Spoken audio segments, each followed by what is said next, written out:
manque quelque chose, mais quoi? Oh, je vais finir par leur dire. Je leur dis ou je leur dis pas. Qu'est-ce qui manque, mon Dieu? Mais qu'est-ce qui manque, Julie? Mesdames et messieurs. Non, je leur dis pas. Que je suis bête. Les serviettes, il manque les serviettes, Julie. Je leur dis. Mesdames et messieurs. Elle a oublié les serviettes. Amélia a oublié les serviettes. Julie! L'auteur de cette pièce est un imbécile. Il commence sa pièce en me fourrant dans une situation. Si vous saviez. C'est à croire qu'en Espagne, on ne met pas de serviettes pour le thé. Vous n'avez pas bientôt fini de tourner en rond toutes les deux. Vous me donnez le vertige. Vous me donnez le vertige, pauvre chochotte. Votre livre n'est pas intéressant. Vous ne concentrez plus sur votre lecture, chère Lisa? J'ai l'impression que quelque chose vous perturbe toutes les deux. Me tromperais-je? Ne pas être perturbée quand Amélia a oublié les serviettes. Ne pas être perturbé quand Papa vient me faire une visite. Oh, Paul! Ben, le cardinal que nous recevons tout à l'heure pour le thé, le cardinal Paul de Richemont, était un ami d'enfance. Et ce cardinal que vous recevez pour le thé tout à l'heure, vous ne l'appelez pas Paul. Ça fait familier et pas très distingué. Me tromperais-je? Quand nous étions jeunes, chère belle-sœur, tous nos amis nous appelaient Popol et Juju. Popol était le diminutif de Paul et Juju, celui de Julie. C'est des gentils surnoms que l'on donne à des enfants et qui, parfois, plus tard, ça leur reste. Me tromperais-je? Le temps a passé sur le lac, je Gna, elle m'énerve. Quand elle ne sait plus quoi dire, elle cite. Cette bonne oublie toujours quelque chose. Tous les enfants ont des surnoms, des diminutifs. Quel était le vôtre, chère Lisa? Lily ou Zaza? Quand on s'appelle Lisa de Bellefeuille, on ne diminue rien, chère belle-sœur. Si Paul, je veux dire si le cardinal Paul de Richemont est un ami d'enfance, je ne vois pas pourquoi autant de perturbation et de nervosité à l'idée de sa visite. Parce que... Les serviettes.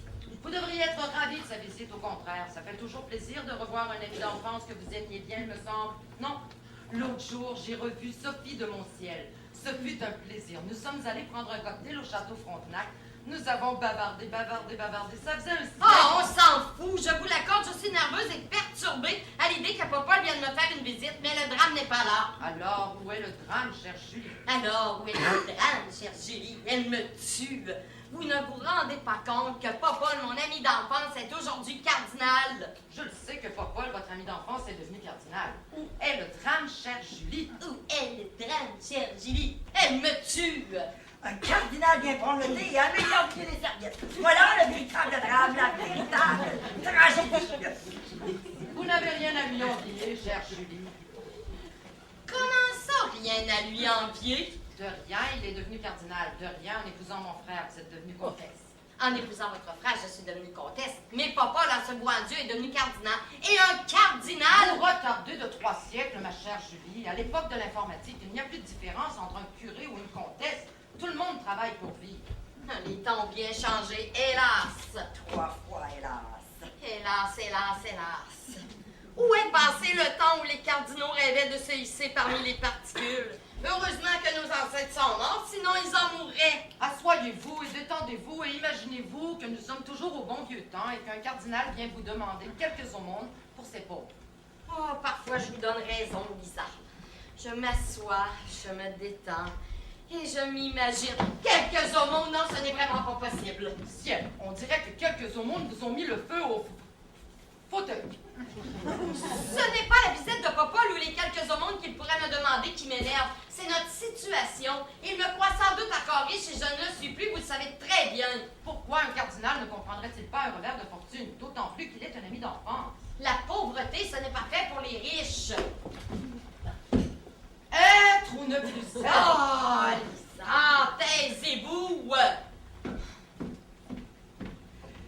Prendre le thé sans serviette. Oh, je peux vous dire juste une chose. Avec ou sans classe, les pauvres n'habitent pas une maison classée historique dans le vieux Pont-Rouge. Ou s'ils l'habitent, ils savent pas entretenir par le gouvernement. Alors, les tapis ne sont pas reprisés, les papiers peints ne sont pas déchirés et les meubles ne sont pas branlants. C'est très bien que le gouvernement entretienne le patrimoine. Il n'y a que vous, chère belle-sœur, pour refuser l'argent que l'on veut vous donner pour restaurer votre maison. Vous savez très bien, chère belle-sœur, que si j'acceptais cet argent, je ne serais plus chez moi. Ma maison sera envahie par des faiseurs de cartes postales et par le premier touriste venu. En refusant cet argent, je suis toujours chez moi. dans votre belle maison seigneuriale qui nous tombe sur la tête par morceaux. Je les connais, ces conservateurs historiques. Si j'accepte leurs gros sous, je ne pourrai plus peindre mes volets de la couleur que je voudrais. Si à l'époque ils étaient verts, je devrais les peindre en vert. L'argent n'a ni couleur ni odeur, pauvre femme de mon frère. Vous attachez de l'importance à de bien petits détails. Peut-être pauvre sœur de mon mari, mais je suis ce que je suis, j'ai honte. Honte de quoi? Honte d'être pauvre. Quelle honte de recevoir un cardinal sans serviette. J'ai honte à l'idée que papa le verra ces plafonds qui nous tombent sur la tête. Ça se craquelle, ça se fissure, ça se gondole, ça se lézarde. Ne dirait-on pas que la tapisserie a subi les griffes et les crocs d'une meute de chats et d'une horde de chiens? Avec mon allergie, heureusement que nous n'avons ni horde ni meute. Je suis allergique aux bonnes espagnoles qui oublient les serviettes pour le thé. Votre allergie nous a empêchés d'avoir des animaux de compagnie, mais n'a pas réparé le bas des murs. Malgré le collage et le rapiessage artistique de Gabriel, qui a suivi les emménagés, ça se voit.